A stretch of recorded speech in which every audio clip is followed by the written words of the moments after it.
A very good morning to the students of class 8, and we were having a discussion about the topic pollution of water and air, and which is very essential topic of discussion because, for the survival and existence of our human beings, especially in the near future.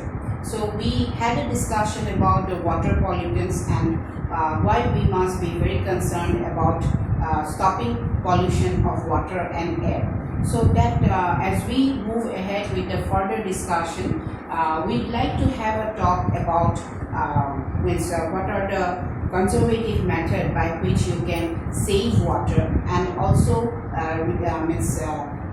save it from pollution, and that way you all will be able to have a better water conservation. So the first one is drip irrigation, which I hope you are aware of it.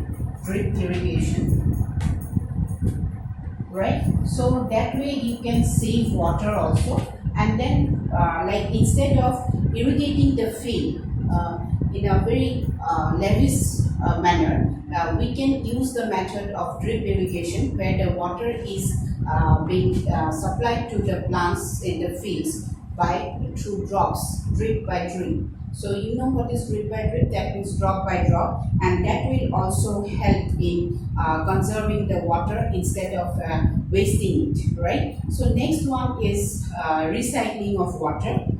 Next point will be the recycling of water. Here what happens is that when you are having water, what is recycling of water actually is that when we are talking about recycling of water, suppose you have rainwater. So rain falls, there is a rainfall and then it falls down. Then what happens?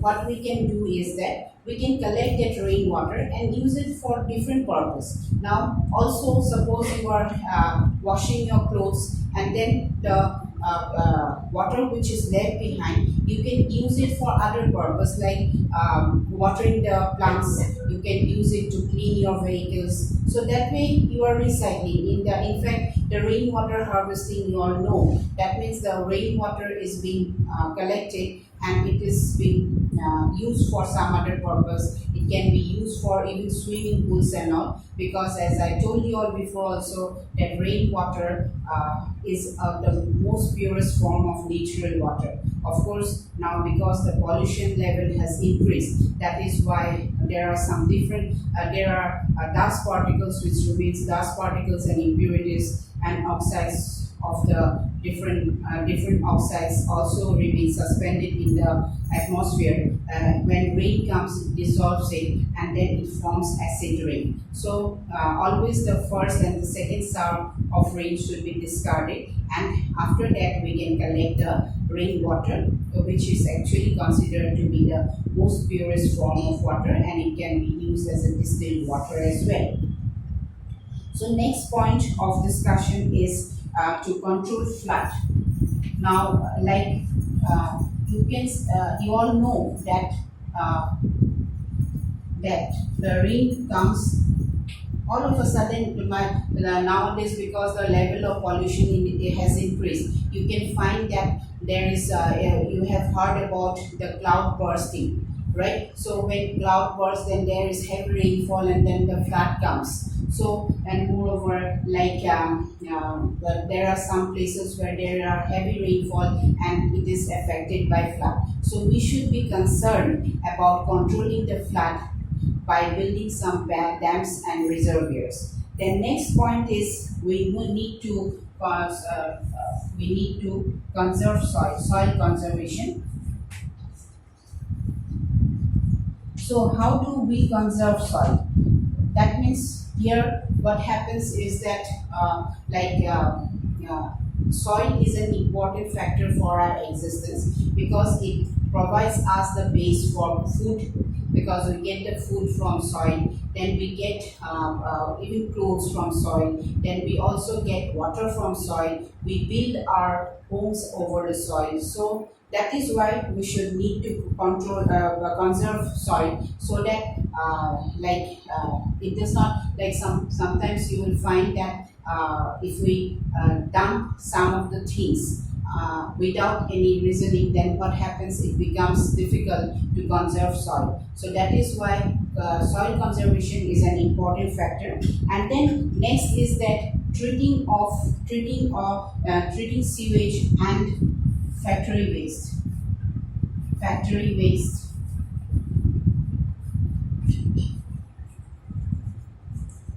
And sewage.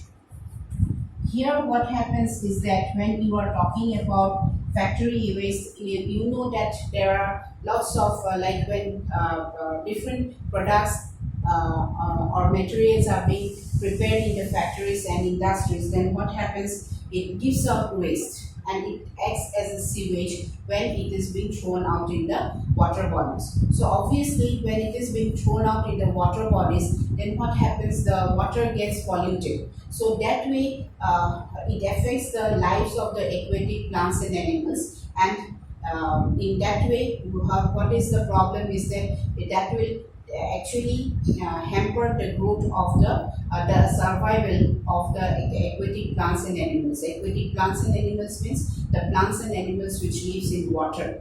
So that is another one. And then we must also use the pesticides which are biodegradable.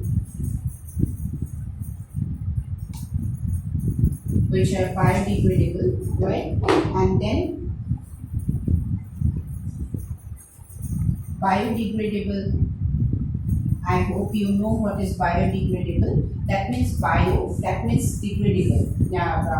Bio and then degradable. What happens here is that bio means which decompose. Degradable means decompose, which decomposes biologically. That means naturally. That means it decomposes. Suppose the peels of the vegetable you throw out in a dump in a pit, then what happens? When we throw out in or dump in a pit, then these peels of the vegetables, they get decomposed and they get decay and then they mix up with the soil. So that is a biodegradable compound, and so we must be using those compounds which are biodegradable. And also, in fact, I told you all that when this like the pesticides and the fertilizers that we use, actually what happens, they sometimes, which are not organic in nature, they actually hampers the life of the aquatic plants and animals, because when they are being dumped in the water bodies, then what happens? The seaweeds, they grow and they float over, and the seaweeds, they float over the surface of the water. So that way what happens, it forms a barrier of the seaweeds with the sunlight, and so sunlight cannot enter the water, pass through the seaweeds to enter the water. So that way, that means the aquatic plants and animals, the animals and plants which live in water, what happens? It actually they do not get sunlight. So naturally, the existence of those plants and animals will be hampered, right? So that is known as that is actually eutrophication. That is known as eutrophication, and that hampers the survival of the aquatic plants and animals. And next is, as I told you, we must harvest water. We must go for harvesting of water, and then we can understand that way we will be able to save water and conserve water. So next point of discussion that we will have is about air. Now, as you know that air is such an important part of our life that without air we cannot survive even for an hour. Leave hour even for 10 minutes, right? So we need to have breathing air, and we also exhale air, and that process is known as respiration. That means for the process of respiration, we need to have air, and then you know that air is a homogeneous mixture. I hope you know what is homogeneous mixture, which is uniformly distributed, and this atmosphere is very important for us, because without air we cannot survive for more than maybe 1 or 2 minutes, right? So that is why we need to have clean air, and you know that, as I told you, that air is a homogeneous mixture. When I am talking about a homogeneous mixture, that means What do I mean by homogeneous mixture? That means it is a mixture of several gases where the gases are evenly distributed. And you know that you have also gone for a pi diagram, no, to show the composition of air. Then you know that what are the composition of air. You know that the main composition of air is nitrogen, which contains about 78% of nitrogen in the atmosphere, right? Then we have oxygen, which constitutes about 21% of the total atmosphere. Then we have a small amount of carbon dioxide, which is 0.03%, and other few left, which is left, is that means it contains water vapor, a small amount of dust particles, then it contains helium.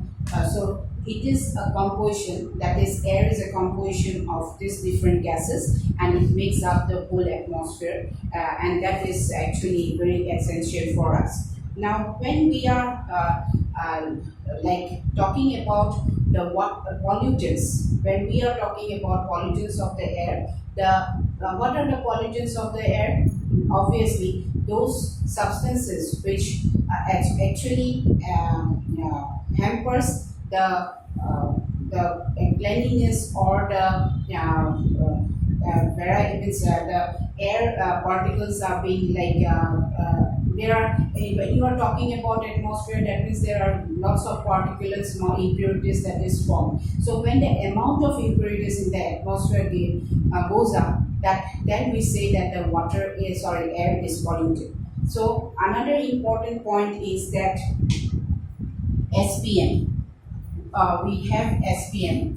What do we mean by SPM? It is suspended particulate matter. So suspended, that means in the atmosphere there are so many things which remain hang and they move around. So those suspended, that means who are suspended, small particles which increases the pollution of the air is known as suspended particulate matter. And this actually what happens, it is actually the unburned carbon, and carbon which is being produced by the exhaust of the vehicles, then also the particles of the atmosphere. So that actually are the suspended particulate matter, and this suspended particulate matter causes lung diseases, and that is why we must be very concerned about it. And also because we are inhaling that we are inhaling the unburned carbon, and that is quite dangerous